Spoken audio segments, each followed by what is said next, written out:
Abusia ene Sami Jemfi yes CEO of a good board. Pepe osi oma Alexander AfenyoMarkins eho entone ne eho entone china. Yebeka ya Alexander eba abonten chese abusia press conference so efa a good board a ochira hwe Sami Jemfi abroka ono ene Bank of Ghana abroka over $2.2 billion. Na abusia this answer we ade atudwa no. Sami Jemfi ebe man reply a cheso you so word be a friend no extortionist emenam so Kevin Ekobadu Taylor eba abonten ebe reveal the reason na anasa do krentia Sami Jemfi use the word extortionist ede ema Alexander AfenyoMarkins no kire say Alexander ekodimande 10 million Ghana cedis say odeko allegedly odeko say ne be yobeka na no atumi assault the minority we ni nsem a Kevin Ekobadu Taylor busuya oba abonten ebekaye na enen Sami Jemfi ekira ahwe wo Alexander AfenyoMarkins wona wo se de no wona wo se yenton good emmoka na wo sam wo Alexander enye ye no na tikrom ha ene ye de water company Ghana Water Company e de share wonsa wo jaka over 3.3 billion Ghana cedis ne gu ho anso ha ye hwe eka wo bo no ho ne sama wo so ekọ share ye ECG e wo so wo free ho 2024 no wasa broka 8.2 billion Ghana cedis. Na wo ni pesempo yenye ya adwen se ye beba ho akere na wo mom e na obeka nsem e de akere me Sami Jemfi abusia enkomedy ene de Sami Jemfi adibi no wa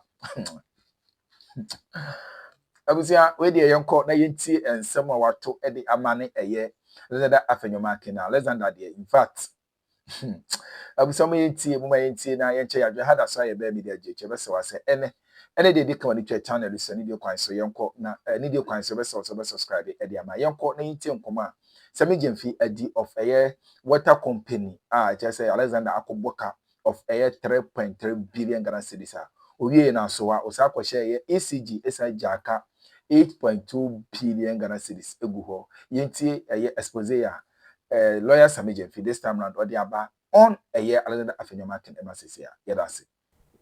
Was he really serious about it? Didn't he sound like he was being a little jovial? But what did I do? Me too. I just compared him to Kojo Ponkroma, Abna Sare.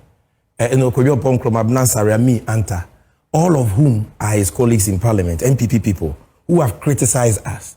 And I said, when you listen to those criticisms, you see maybe lack of information, but they don't make it personal. But when you listen to him, you hear malice for Sami Jemfi. Other than that, who can read these IMF reports and even suggest that Sami Jemfi will have to meet onerous bail conditions to the tune of 22 billion? Because this issue is not about Sami Jemfi. So you see the smear campaign there. You get my point? Then he says, Obi Antongo de Moka. In this world, the most cheapest thing to trade is water. You went and supervised 4 consecutive years of losses at Ghana Water Limited when you were board chairman. From 2017 to 2024, a cumulative loss of 3.3 billion. You were sent to ECG as board chair. You supervised another loss of 8.2 billion cedis in 2024. What on Suaboka? What on Kenya Boka? You are not asked to meet any onerous bail conditions. Sami Jemfi that has not incurred any loss. It is me who will meet onerous bail conditions. So that's the point. So if the audit, if the audit exonerates you from the claims he makes, but why should you reply in such measure? No, but that is why I'm saying that just like he can criticize me, he's also not beyond reproach. You get my point? So Sami Jemfi should be criticized. AfenyoMarkins should not be criticized. This is not an insult. I am showing you that this is your record. Cumulative loss of 3.3 billion at Ghana Water, 8.2 billion ECG. You are not facing any criminal action and onerous bail terms. Why should you project that on me when I have not made a loss? You see, my brother, there are many underlying issues between I and AfenyoMarkins that you don't know and those watching don't know. I have appeared on Newsfile many times. Perhaps in this country, I have held more press conferences on political issues than anybody. Have you ever heard me use the word extortion against any of my critics? Have you ever heard me? Why will I use this word now? And why have you not heard Afenyo say anything about that? Or challenge me? Or threaten to sue? So the MPP people talking, there are things you don't know. I will not just, me, I'm a consummate Democrat. I eat and drink debates. I'm not worried. Call the minority leader an extortionist. I'm not worried if you criticize him. Yes. And that is why he cannot comment on that or even challenge me. He cannot. Because he knows that what I said is true. So there are many things that you may not have the benefit of. But let me talk about my good brother. AfenyoMarkins is a self-made man. No problem. He's got the chain of businesses. Maybe tell him that. Why does he need to come and extort money from Gold Board? Tell him that you want to be his lawyer so that he sues Sammy Gyamfi to substantiate that claim. Tell him. Or tell him that you give him an interview here and Sammy Gyamfi will come and that you should dare Sammy Gyamfi. That is not an insult. I'm speaking about what has happened and he knows. Now, finally, my good brother, Honorable Nilante van der Poy. And here I want to address our rank and file. We're told his campaign is doomed. Yeah. I want to address our rank and file. Honorable Nilante van der Poy is one of the people who have been very supportive of my young political career projection. I consider him a senior brother. And I know that he harbors no ill will towards me. But we are all not perfect. Sometimes, in communicating, something may come across in a way we never intended it. The man says he's sorry. I believe it ends there. Yesterday, I had a very hearty conversation with him, and we put it behind us. Because at the end of the day, we in the NDC have a party to build and a nation to govern. And so that is all I want to say about that. But you see, the feedback that some of the comparisons and the words were strong is duly understood and taken in good faith. But I have explained to you that that is how you crush deliberate, malicious smear campaigns. When somebody wants to, for 3 months, Sammy Gyamfi, Gold Board, you don't give such a person a peg on the cheek, a hug, and a bouquet of flowers. Okay. You call him out for the world to know that what he's doing is not born out of any quest for accountability. It is personal. And the reason why he is on that personal smear campaign is extortion. Don't repeat that. I've told you. All right, thank you. How do you respond to this? The 22 billion Ghana cedis, 1.7 billion US dollars. He says the IMF report says your outfit is responsible. All right. Thank you very much, Samson, and a very good morning to your cherished viewers and the panelists in the studio. Samson, you know, for some time now, some of us have been very silent in the media space because of the enormity of the task entrusted us by His Excellency, the President. I'm sure you've not heard me in the media for a long time. That's right. And even when people have made various allegations against the Gold Board, I mean, we've taken them in good faith as part of the principle of probity and accountability that public institutions must be subjected to. But when... And I'll confirm that even where unverified, malicious allegations have been made against you and you have threatened to sue, I've had the opportunity to intervene and your lawyers have spoken to you and you have stayed back. Exactly. Okay. Exactly. But you see something, somebody will ask, why is Sammy Gyamfi and the Gold Board speaking now? Why hold a press conference, you know, and respond to this issue in the manner you have done? See, the reason is this. There is a difference between constructive criticism by opponents or critical voices and a deliberate, malicious disinformation campaign. A deliberate smear campaign, not grounded on facts or issues, but intended to denigrate personalities and institutions and demonize them in the eyes of right-thinking members of society. And that is why we've had to respond to this matter the way we have done. And I'm so happy that your producers have, right from the outset, placed the issue in the right perspective by playing an excerpt of statements that were made by Honorable Alexander AfenyoMarkins on KSM show.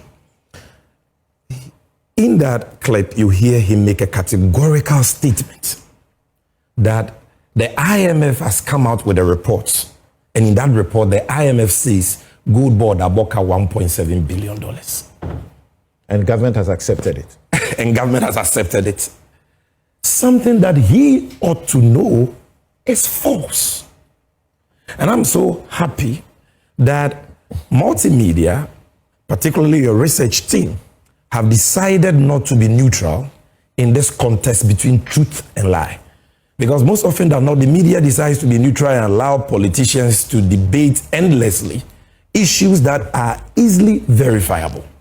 And that is why I was so happy when you came out with that first fact check on Abnansare on that $214 million loss that she claimed had been put out by the BOG and later contradicted by a figure put out by the IMF. And that is why I was so happy when you also came out with your own verdict, fact check verdict, that it claimed by AfenyoMarkins that the IMF has said that the gold board has made a loss of $1.7 billion is false and misleading. Because this right here is the relevant portion of the IMF's sixth and final review of Ghana's extended credit facility, which they published a few weeks ago. And if you check page 27, paragraph 50, this is what the IMF said about the domestic gold purchase program. It says the domestic gold purchase program weighed on the financial sustainability of the BOG. The DGPP on which the BOG relied to accumulate reserves and to intermediate effects to the private sector has generated losses of 22 billion, 1.5% of GDP in 2025. A government cost-sharing agreement at end 2025 involving the transfer of bonds with a par value of 5 billion cedis in March 2026 resulted in the breach of the ceiling on the BOG claims on the central government. And in July 2026, the BOG, Gold Board, and the government signed a memorandum of understanding formalizing the transfer of the domestic gold purchase program activities from the BOG to the Gold Board.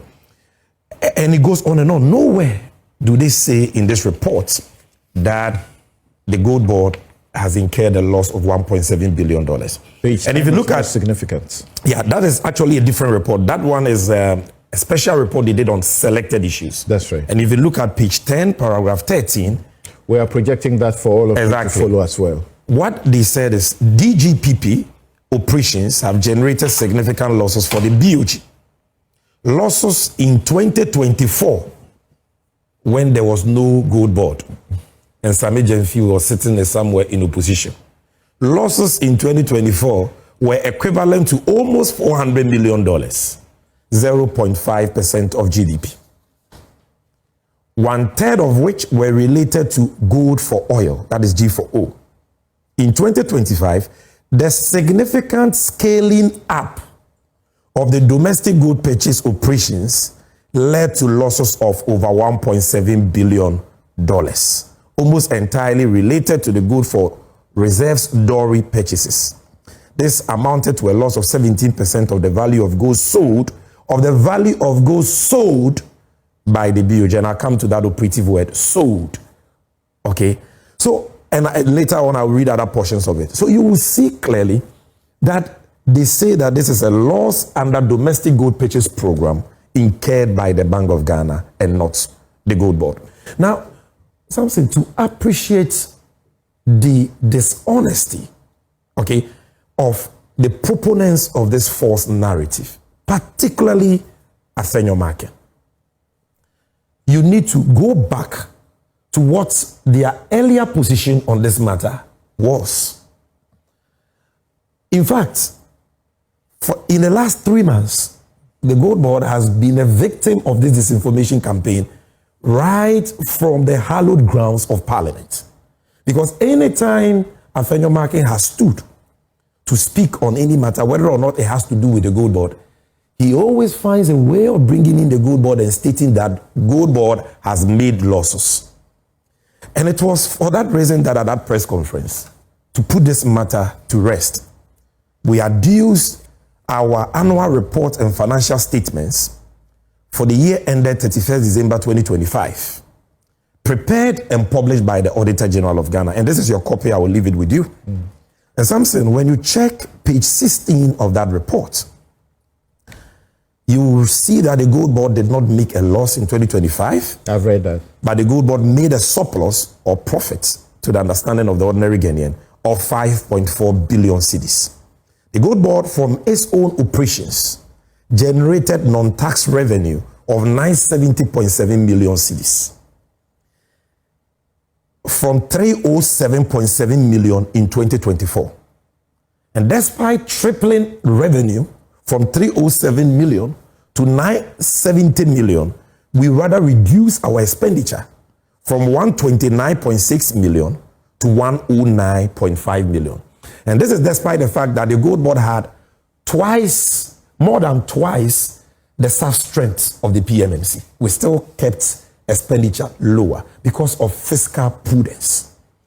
And in this entire audit done by the Auditor General, not a single adverse audit finding was made against us. No breach of the Public Procurement Law or Public Financial Management Act or any law. And yet you have somebody, a minority leader, who is a lawyer and ought to know better, consistently say, the EOCO gold board me anymore. Gold board is a scandal in waiting. Procurement breaches. When we brought out the findings of the Auditor General, he spoke to City News and said, oh, the Auditor General was not told the whole truth. Gold board did not give the Auditor General a full picture of his finances. So Samson, today I will show you what the Auditor General said on page 10 of this report. These are the words of the Auditor General. The Auditor General says this: we have audited the financial statements of the Ghana Gold Board, which comprise the statement of financial position as at 31st December 2025, statement of financial performance, statement of changes in equity, and statement of cash flows for the year then ended, including summary of significant accounting policies and other explanatory notes to the financial statements set out on pages 21 to 41. In our opinion, these financial statements give a true and fair view of the financial position of the Ghana Gold Board as at 31st December 2025, and of its statement of financial performance, statement of changes in equity, and cash flows for the year then ended in accordance with the International Public Sector Accounting Standards, IFSAS, and the Public Financial Management Act 2016, Act 921, and in a manner required by the Ghana Gold Board Act 2025, Act 1140. This is the opinion of the Auditor General. So they came out and said, Gold Board has made losses.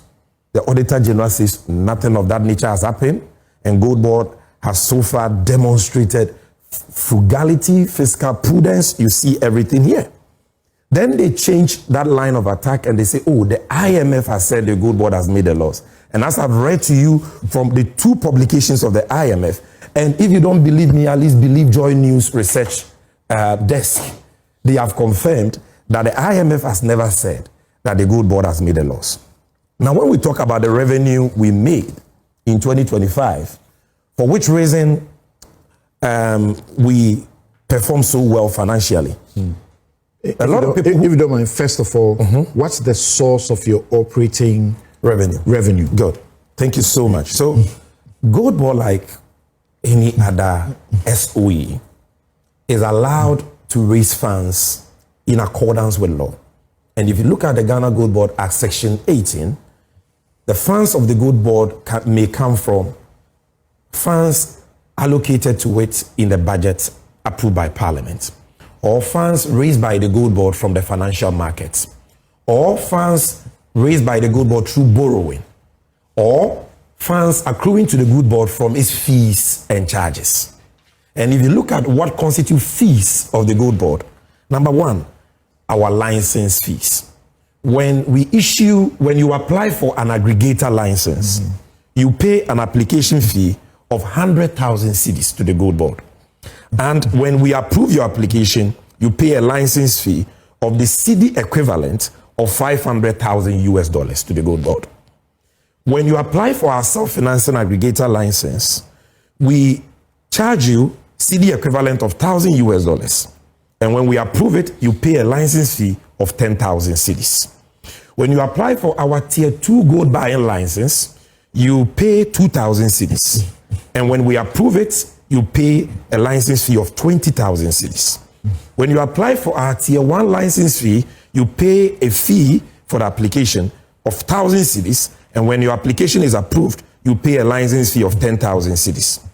Then the large-scale mining companies, before they will export gold, must bring that gold to us to assay. And because assay costs money, equipment, workers that must be paid, consumables, machines that must be maintained or replaced, large-scale mining companies will have to pay an assay fee of $90 per every sample we assay. And sometimes for one consignment, they are a lot, because from every bar, you must bring a sample. Okay. And we charge $90. Right.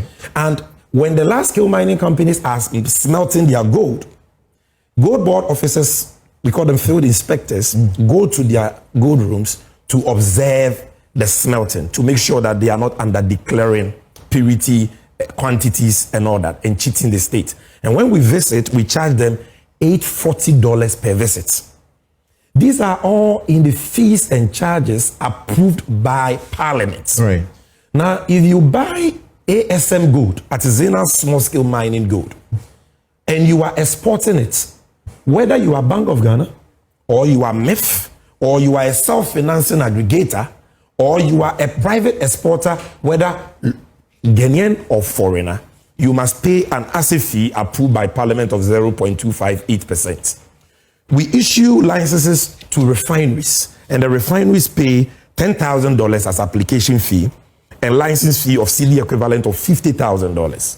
We issue licenses to jewelers and fabricators, and they pay an application fee, category A, 1,000 cedis, category B, 5,000, category C, cedi equivalent of $10,000.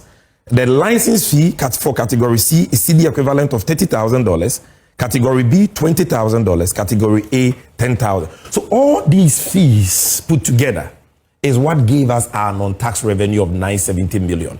Admittedly, because the Bank of Ghana was the sole buyer through its aggregators like PMMC and Red Sapphire, and the ASM gold is bigger in size, if I can put it that way, than the large-scale gold. A lot of our revenue came from the ASM side. But that was the case in 2024 before Gold Board, even under the PMMC. That was the case in 2023 when it was private people who were buying the gold. So this is where we got our revenue from. We are not sitting at Gold Board just milking like a parasite another institution. Every fee we charge is approved by Parliament for legitimate services rendered, which services cost us money. And all persons who access those services pay those fees. It's just like going to the Registrar General Department to incorporate a company. You pay a fee to the Registrar General Department. That's right. If you go to DVLA to renew your license, you will pay a fee. Right. It is, those institutions are not milking you or causing losses to the state. And these licenses you issue, at this time, we're talking about how many of them? Over 1,000. Over 1,000 Over of them. 1,000. Okay. And when Gold Board makes money, that money belongs to the state. So how can Gold Board make legitimate money from the discharge of its statutory duties, which funds are part of the funds of Ghana, and somebody will say that those funds have caused a loss to Ghana? Because Gold Board's money is Ghana's money, and the Minister of Finance can move that money just by giving the controller. That is why we can't open a bank account without approval of the controller. If it's a CD account. At the And we start can't open a dollar account without approval of the Minister of Finance. Our money is the money. At the start of your operations in April 2025, Yes. the state had to sort of capitalize you, give you money. Yes. Whose money was that? That is the taxpayers' money. So the state sets up a new agency called Gold Board. When you set up a company in the private sector, the shareholders must capitalize the company. You must give the company equity or debt to capitalize the company. So government says, I set you up to trade gold. I'll give you a one-time revolving seed capital as my equity of 4.5 billion Ghana cedis, which Parliament approved. That's right. But that money was not released to us until the 30th of December, 2025 when the year had ended. Okay. And so it's one of the reasons why we were only able to begin the implementation of our statutory mandate in March of 2026. Now, having explained the issue around Gold Board's own financials and demonstrate to you that no loss has been made, and giving you a sneak peek into what constitutes revenue for us, for you to see that it comes from many areas, and it is Abusuya Sami Demfi ena yete nenka ewo political highway ni so abom ena esibu so ewo AfenyoMarkins side enye asem keto akra AfenyoMarkins dem ye sure pass press conference na obeye no woni no ho yere ho nsem bebre ebebre masesam je pene kokoti sa ensem we ede ba ha gossip politics TV so